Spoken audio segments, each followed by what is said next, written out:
Katika imani za Kiafrika, wafu wanaishi na bado wana uwezo wa kuamua maisha ya wale walio hai. Utasikia katika mazishi waombolezaji wakimtaja mfu au marehemu kuwalinda, kuwasalimia marehemu wenzao na kadhalika.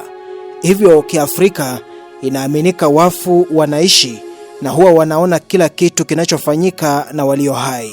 Tuchukulie imani hii kuwa kitu cha kuzingatia katika sauti hii ya kipenga. Raila Amolo Odinga atakuwa hai katika uchaguzi wa mwaka ujao. Kivuli chake katika kampeni za siasa kitashamiri ndimi za wanasiasa, hasa watakaokuwa wanawania urais. Hata leo hii jina la Raila Baba kama alivyojulikana linatajwa sana. Mirengo pinzani ndani ya ODM inataja jina la Baba kutetea misimamo yao, kila upande ukijishikilia kwa jina hili ili uonekane uko sawa. Ni vigumu sana mrengo wa Linda Ground kusimama bila kutaja Baba. Vivyo hivyo ni vigumu sana mrengo wa Linda Mwananchi kusimama peke yake bila kutaja jina la Baba. Ukitoa Baba katika vinywa vya hii mirengo, hivyo ndivyo mirengo hiyo itakosa ladha na kufa papo hapo. Unamjua Raila? Huyu alikuwa gwiji wa siasa aliyekuwa na uwezo wa kufanya kazi na serikali zote.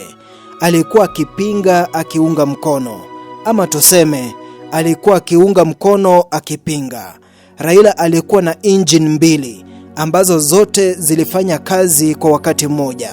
Kulikuwa na engine ya kuunga mkono na nyingine ya kupinga. Kwa kufuatilia kauli za aliyekuwa wakili wake Paul Mwangi, ni wazi kwamba Raila Odinga hakuwa ndani ya broad-based mwili mzima. Basi tuseme engine moja ya Baba ilikubali kuunga mkono broad-based government, na Taniboy wa hiyo engine leo hii wanatetea huu ushirika kufa kupona. Engine ya pili ambayo ilikuwa silaha yake kamili alipinga broad-based government.